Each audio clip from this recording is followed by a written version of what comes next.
My next guest is Jesse Lubinsky. Jesse is currently the Chief Learning Officer for Ready Learner One LLC. He is an educational technologist, teacher, certified school administrator, and doctoral student based out of Westchester County in New York.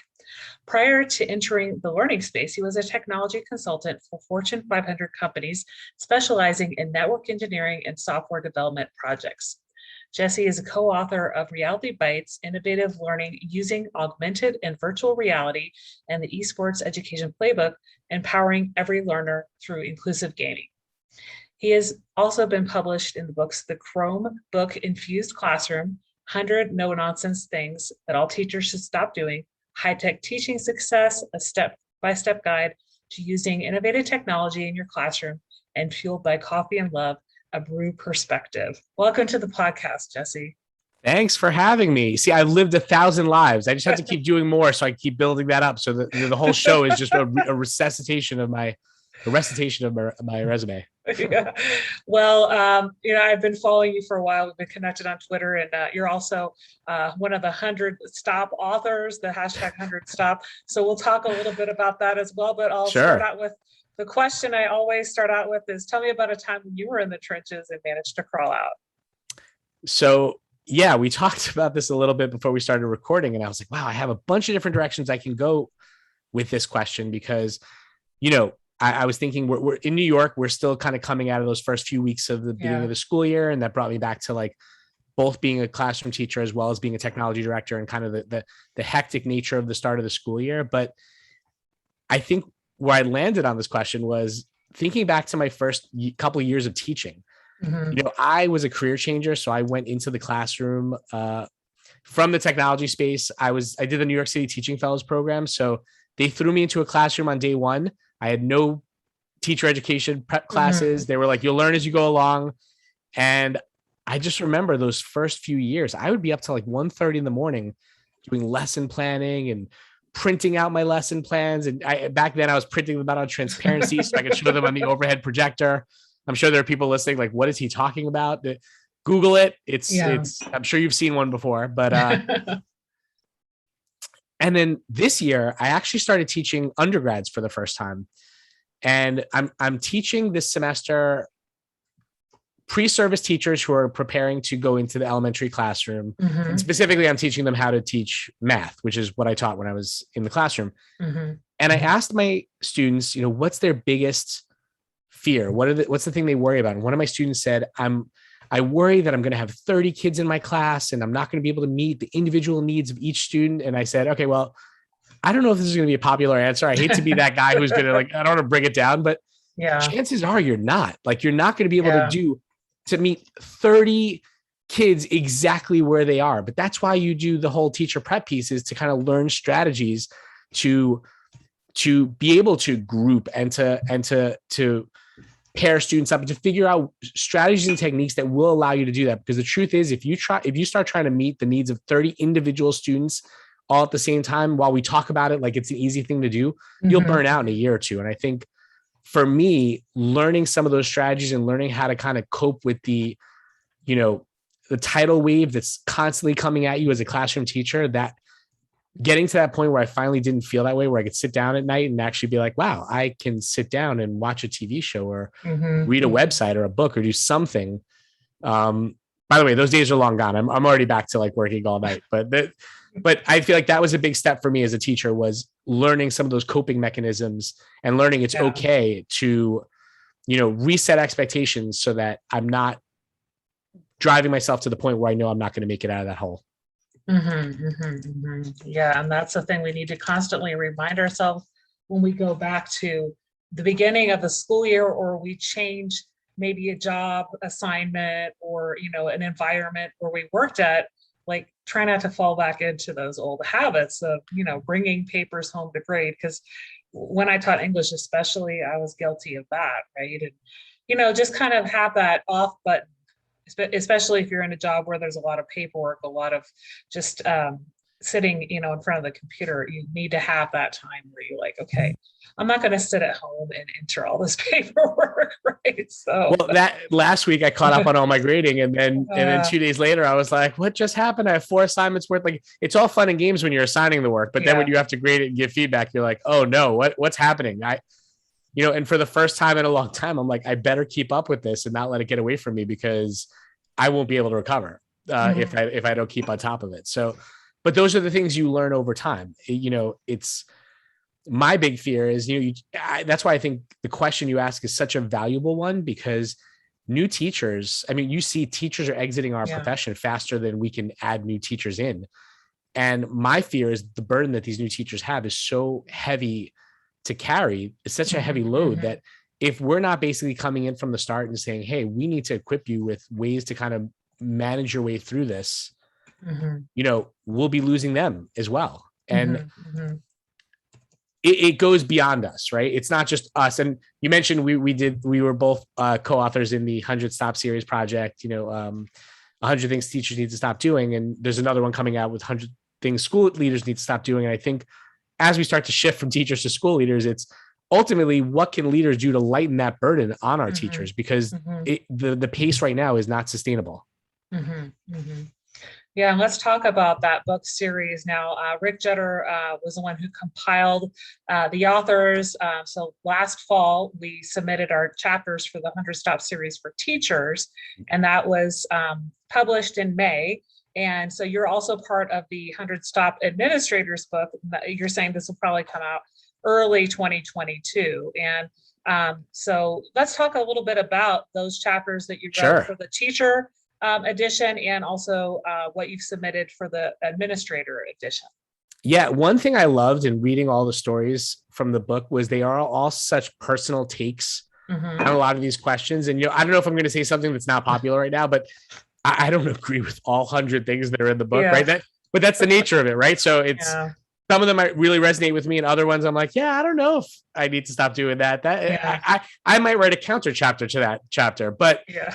um, but I think one thing you can't argue with is the passion that all these educators are bringing to the table with their stories. And so Mm-hmm. both of those chapters I was able to kind of pull from my career and really talk about experiences that happened to me that kind of led me to my belief in that particular chapter, right? Mm-hmm. So Mm-hmm. for the teacher book, I wrote teachers need to stop being afraid or feeling stupid if they don't know something. Mm-hmm. And that really stemmed from this idea that, I think growing up, you probably had a similar experience to me where teachers never admitted they were wrong or said, I don't know Mm-hmm. something, right? It was kind of like, Mm-hmm. well, because I said so. And, I think we all experienced that kind of weird, just do as I do, not as, do as I Mm-hmm. say, not as I do attitude sometimes from teachers. So I spoke to that one in the teacher book, and in the leader book, I wrote a chapter about educators not or leaders not forgetting where they came from. Mm-hmm. And I think that's because of this, this weird ladder we talk about in education. And you and I spoke about this before we went on the air. I use this analogy in the story about how, imagine you were like this top, top end chef at Mm-hmm. a high end restaurant, and you are receiving accolades all the time about what amazing meals you serve. And eventually they come up to you and say, you know what, you're so good at being a chef, you should run the whole restaurant. And if it sounds like that doesn't make any sense, it's because it doesn't. But we do that in education all the time. We Yeah. tell our great teachers, you should leave the classroom to go be an administrator, which has a completely different set of skills Mm-hmm. Mm-hmm. as being a teacher, other than the fact that you might be able to identify good instruction. Mm-hmm. And so the problems that lead to is, as you take out these great teachers and put them in these administrative roles, sometimes they get so buried in the work of being an administrator, they forget to kind of put themselves in the shoes of teachers and recognizing what some of the challenges are, because they're Mm-hmm. so buried in the administrivia. Mm-hmm. Mm-hmm. Mm-hmm. Yeah, I agree that, there's a lot of times, you see administrators when you're a teacher, you only see them a couple times a year when they have to do the formal observations, right? And, they might have the intention of getting into classrooms more, but they kind of are separating themselves from that teacher world, right? And I think the best administrators are those who say they're still teachers, or they're trying to cover classes. Sometimes they're trying to be in the classroom or teach, like you say, at the post-secondary level. So you're never not a teacher, really, when you're an educator. 100%. And, I struggle sometimes with some of the terms we use, lead learners and things like that. Like, but ultimately, if you're walking the walk, that's where I can respect that. When you're in classrooms, when you're actually trying to learn about and keep up on best practices as classroom instruction is starting to evolve, that's where you really get me as far as, yes, I'm behind you as a school leader.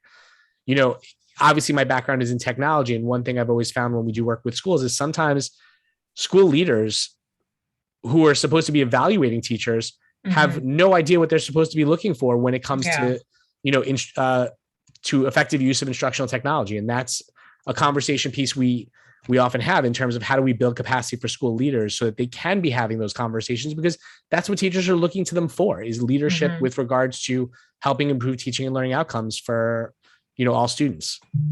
Yeah, I agree. That is something that, I think there's always training that leaders can do on finding out like what they can find out, how to support teachers of various subjects as well, or just any new innovations, like, supporting when the schools went remote, right? That was new for everybody, but just being there is, they might not have all the answers, but, they can help find that out. So I wanted to talk to you about you starting and launching Ready Learner One, and then changemaker.edu.org. You have some lessons. You have some resources there. Yeah. So talk to me about just what this all entails. Yeah. So a few years ago, I actually co-founded Ready Learner One with a few of my colleagues. And, it's funny. Originally, our vision was to kind of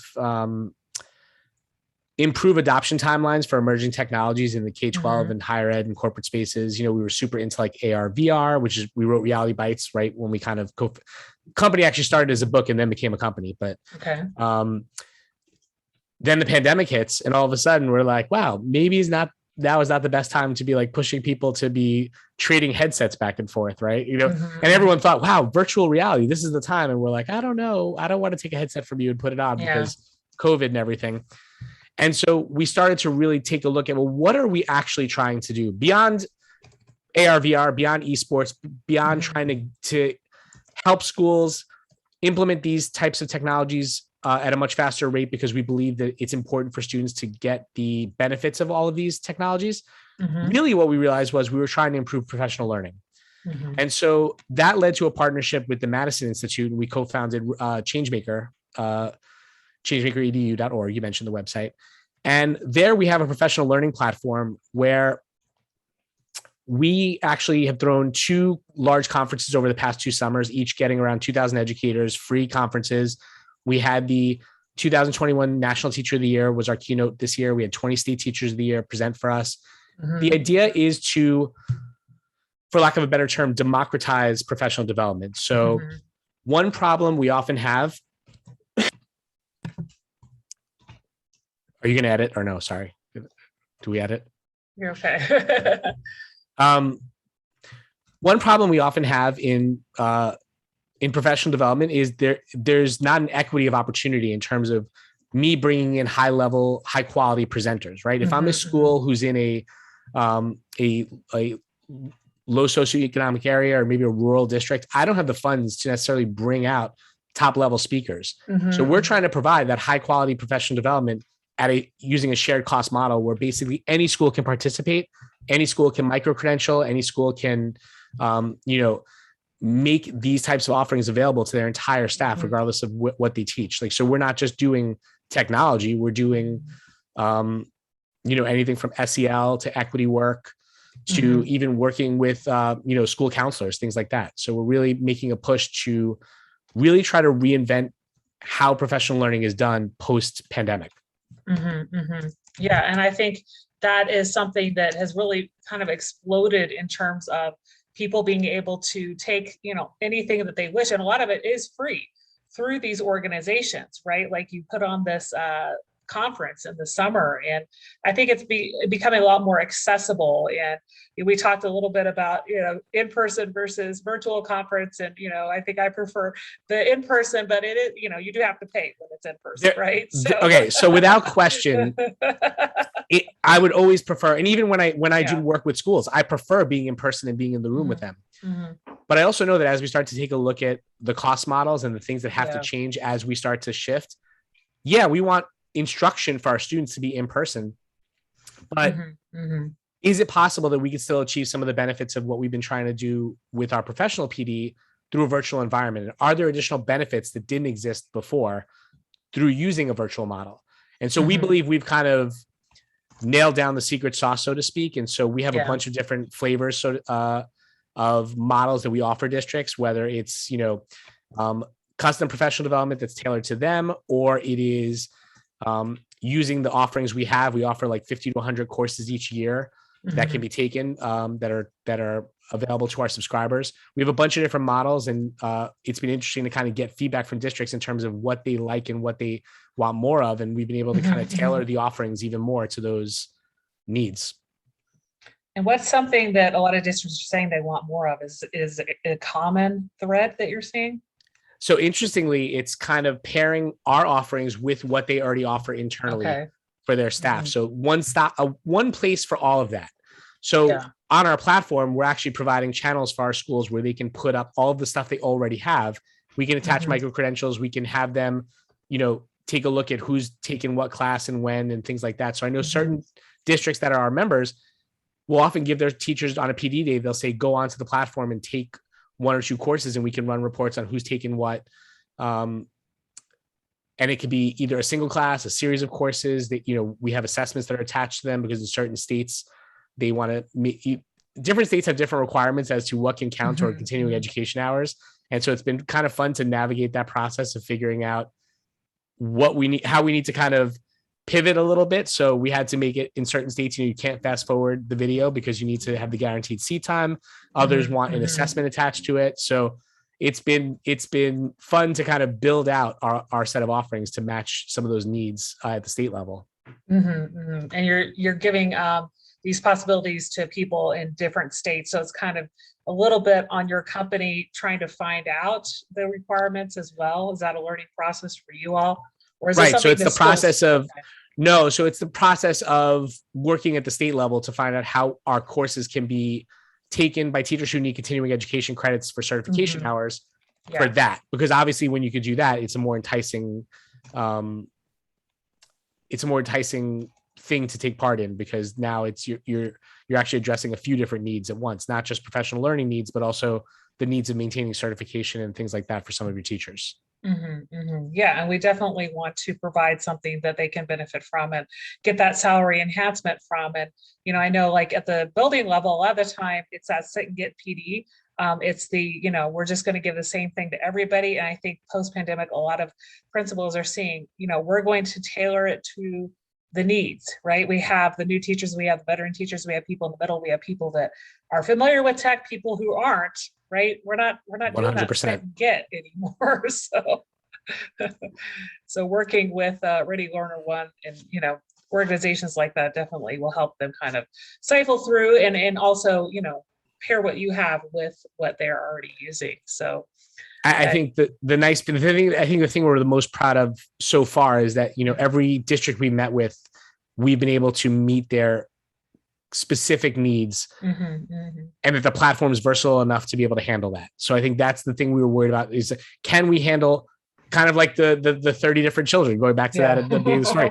If you have 30 different districts, can you meet those individual needs? And fortunately with the platform, I think we can. So it's been really, it's been a fun ride so far. I'm excited to see where it goes. And, you mentioned before, I'm also doing my doctoral work and teaching it at undergraduates. So it's been nice to kind of experience both being a student and being a teacher at the same time, as well as still kind of scratching that entrepreneurial itch.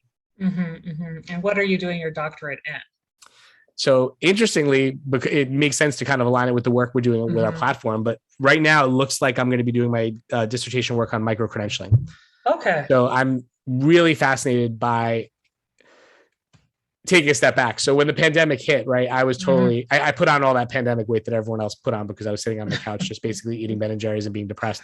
Yeah. But we got a Peloton, and then I started to really get into it, and I was like, Yeah. wow, I'm doing yoga so that I can get a badge. Like, I would never do yoga normally. I don't even want to work out, but Yeah. I was doing all this stuff to earn these digital badges, and I realized we can apply that same type of thinking to how we do professional learning, right? Mhm, Because mhm. ultimately, when we take a look at what universities are doing around the country, they are employing, on top of their regular programs, they have both continuing education and micro-credentialed programs that they're offering for students. And during the pandemic, that was something that was becoming really popular. Mhm. So much like we're talking about how we can reinvent what we do in the classroom using these kind of micro credentials, I think we're going to see the same thing happen with professional learning and teachers, and kind of being credentialed in certain skill sets or things, rather than kind of like, hey, I can use this one technology product. I would Mhm, rather mhm. know where your expertise is, Mhm. and what you can bring to the table, because that not only makes you more valuable, just as a commodity yourself, but also makes you more valuable to your school, makes you more valuable to your students. Mhm, mhm. And I hate to put it, I hate to make it sound mercenary or anything like that, but it makes you more marketable as a teacher. And I feel like a lot of teachers feel like they're stuck doing what they're Yeah. doing. And I think making this shift over to micro credentials actually helps them not feel like they need to go take on a whole doctoral program or a master's degree Mhm, to do something, mhm. but can really focus on the things they're passionate about and develop those skills out. And that actually makes it easier for you to be found Mhm. for projects and opportunities that match up with those particular skill sets. Mhm, mhm. Yeah, I get that. That's a great way to, have those things to put on your resume, to have those skill sets to align with a job that you're looking for, as opposed to, spending all the money on a 2+ year graduate program. So I really hope. I know I interviewed somebody else on the podcast who works with micro credentialing at the university level, and I hope that's going to take off more in terms of teacher and the PD, and that more and more districts will be looking at that. I could probably guess who it was too, but I'll guess off the air. Yeah. So let's talk a little bit about VR and AR a little bit. The Yeah. titles of the books that you've written, and I just attended PD in my district using that. I have not actually used it in the classroom, so it's kind of taken off after I left the classroom. And so, talk to me a little bit about just your research for the book and what people can learn from kind of diving into the VR and AR world. So, I feel like I knew just about as much about VR as Mhm. everyone else when I started the project, like what I've seen in pop culture and, Google Cardboard and things like that, that weren't actually really VR. And when I finally got to dive into both VR and AR, which I think is something we're all familiar with, but we may not Yeah. just realize it's AR, AR is augmented reality, is what we Mhm. use when we do Snapchat filters, or if you play Pokemon Go or something like that. It's basically taking digital Mhm. content and putting it over the real world. Mhm. VR is a fully digital environment that we're working in. And while Google Cardboard would have qualified, we often talk, when we talk about VR, we're talking about immersive VR. So where you wear like a Mhm. VR headset, like an Oculus Quest or an Oculus Go, Mhm. an HTC Vive. And that's the type of thing that not as many people have exposure to. Mhm. And it's the type of thing that once you get exposure to it, it totally changes your perception on what is possible in our classrooms. And so what we Mhm. did was we created a learning framework called the ABC framework. It's absorb, blend, and create. And we Mhm. aligned different experiences from both AR and VR to these different aspects of the framework, and with stories from educators who've been doing it in their classroom. Mhm. So when the book came out, this is right when the pandemic hit, we were on the road with like a whole set of VR headsets that we were traveling around and getting people into it and having them create content and really getting their hands wet in terms of using virtual reality. And then that kind of stopped. We're Yeah. still doing a lot of work in the VR space, but I just think educators who give themselves the opportunity to try out virtual reality or dip their toes in are going to be amazed at what you can do. And I mentioned yesterday Mhm. one experience, even if you were to look up the video online just to see what it's like, the Anne Frank house experience. Yeah. I mean, when you put on that headset, you are actually navigating through Anne Frank's house as it appeared at the time that she lived there with her family. And while you're picking up different artifacts from around the house, you're hearing a young girl reading portions of the diary. It's very emotional. And it helps create a lot of empathy, a lot of these experiences. There's another one called Becoming Homeless, where you go through these various stages of losing your job and becoming homeless and seeing how people look at you. And it's a really thought-provoking technology in a way that I don't think a lot of technologies have been able to achieve before, because it allows you to put yourself in the shoes of someone else and experience what it's like. It's one thing for me to describe to you what something's like. It's another thing for you to live it. And that's what I think VR allows you to do. But on top of that, VR also allows you to create content in thin air and just reimagine what your workspace looks like. And we've been able to create objects in thin air and then print them out using a 3D printer. So you're literally creating something out of nothing. And there's a lot of power to that technology. If I'm being honest, I think AR is actually going to have more of an impact in our classrooms in a shorter time span than VR. I think we'll see AR make more of an impact more immediately. And there's already been there are a ton of mobile technologies you could download right to your phone that let you see different things. Recently, I was in Tulsa, Oklahoma, and I went down to Black Wall Street, which happened in 1921, I believe. And rather than do like a formal tour, I actually downloaded an app where there were AR markers out in the street where I can hold my phone over them, listen to audio from a narrator, and then see objects come right up out in front of me in the street. Wow. Even like a theater where I had to actually walk across the street to be able to fit it all into my phone screen to see a theater where it stood before it was burned down. And it again, it's an experiential learning that I would love our kids to have. It takes the classic field trip and turns it into something totally new and real for our students. So we talk about all the time about how do we kind of enhance the learning experiences we already have for our kids. And that's one way of doing it, through technology. Yeah. And my concern is just the funding for those headsets and being able to implement it. Because I would imagine in a typical elementary school that, maybe they have a classroom set of the headsets. And are there like specific organizations that schools can maybe apply to grants through to get more headsets for their school? So I'll start off really quickly by just saying that the AR experiences that I've been talking about, almost all of them are free. So those are just free for downloading on existing devices that you may have. VR, what's interesting is a few years ago, the price of getting a quality virtual reality setup would be somewhere in the neighborhood of like $2,000 per setup, because you'd have the computer plus the headset. It was static. There's wires everywhere. Now, with the Oculus Quest, the prices on these things have gone down to like $200 a device. Okay. So now the computer is built into the headset itself. Okay. So the price has gone down dramatically. Where there's still some question is age, right?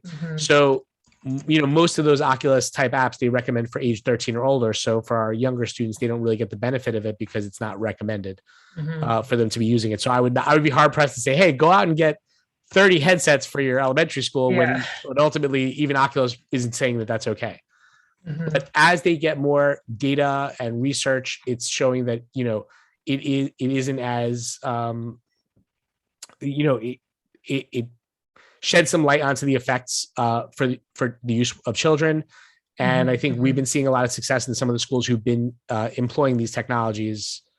What I would love personally is to see some of these companies, these VR companies, make more of a commitment to the education space. I think a lot of them are so focused on business that they're not an enterprise, that they're not really saying, wow, this can be a total game changer for how we teach and how we learn. And in fact, there's some products out there, Chimera is one, which actually is allowing school to happen in this hybrid of virtual and in person. So I could put on the headset.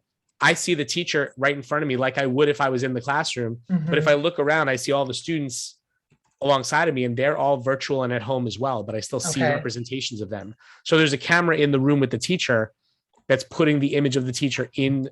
Like I could be in front of my classroom teaching, but yet all my students may be at home, or half might be at home and half might be connecting virtually. But for those students who are attending virtually, it looks like they're sitting directly in front of the teacher, and they can still look around and interact with their classmates. Okay. I didn't know that was out there. So I'll definitely. There's a ton of stuff. It's amazing. There's a ton of stuff out there. Well, talk to me a little bit about some tech conferences that you're hoping to speak at, and some of the speaking that maybe you've done recently. You talked a little bit about a few places that you went to. I know we talked some about ISTE, and have you spoken at ISTE in the past, and kind of what that entails? Yeah, I've done a bunch of ISTEs. I know the deadline for ISTE applications, if you're listening, October 1st is the deadline for ISTE applications for New Orleans in 2022. I'm going to be at FETC in January and TCA in February. I'm supposed to be in Iceland at the UTIS conference in November. And I'm a featured speaker at the iTech Iowa. So that's the ISTE affiliate for Iowa, which was supposed to be in a couple of weeks, but it's been rescheduled to April. But yeah, trying to go out and spread the good word and help educators reimagine what they can do in their classrooms using some of these amazing new technologies. And it's weird, right? This is such a weird time in education, right? Because we're just coming out, we're not even fully out of it yet from COVID. But I do feel like there's been this entire shift in terms of what teachers are capable of with using technology, because so many of them were forced into this position of having to use technology for the first time to actually teach. And now it's like, wow, they're a lot further. Like we probably moved 2 decades in a year in terms of teacher capacity for technology use. So I think there are teachers who right now, they cannot think about anything new because there's just we're still in it and it's still overwhelming. But I feel like pretty soon we're going to get to a point where teachers are going to say, okay, if this can help me and if this can improve things for my students, improve teaching and learning outcomes, I'm in. Let's try it. So yeah, we're really excited to see what happens as we move ahead. And there's always people that have, needs, and they have questions about how to use this and that product. And, I think there's always going to be learning in terms of, like you said, VR, AR, just different tech tools to use for the classroom, because it's always changing. Something we're using today is not necessarily going to be in use in 5 years. I mean, it's amazing. Even, our book came out last year and the technology's already evolved since then. So it's technology, fortunately, will always be relevant as technology itself, but the specific technologies continue to evolve to meet the needs of learners and, their shifting needs as well. So it's great. Well, out of everything we talked about on the podcast today, what's one thing you'd like listeners to remember? One thing I'd like listeners to remember. Well, I think I'll go all the way back to that first question. Just remember, don't, at a certain point, you can't put the burden of everyone on yourself. You have to make sure to keep yourself healthy, to employ self-care, and to, make sure you're going to be there for your students. Because ultimately, if you're not taking care of yourself, you can't be there for your kids. And that's ultimately the most important thing, is that you're taking care of yourself. You're making sure you're giving yourself what you need when you need it. Whether that's additional learning, whether that's no learning at all. It's really taking stock and kind of inventory of what you personally need in order to be successful. Because I think too often we're so driven by our students and by the work we want to do that we forget that, if we're not doing that maintenance, we're just doing ourselves to a cycle of failure. That's so important to remember. Where can people find you online and connect with you? People can find me at jesselubinsky.com. You could also find me on Twitter and Instagram at jlubinsky. I also am a co-host of the Partial Credit podcast with Donnie Piercy and Jeffrey Heil. That can be found at partial.credit or wherever you find your podcasts. My work at Ready Learner One, you can find us at readylearner.one or at changemakeredu.org. Okay, great. Well, it's been a pleasure having you on the Out of the Trenches podcast today. Thanks so much for having me.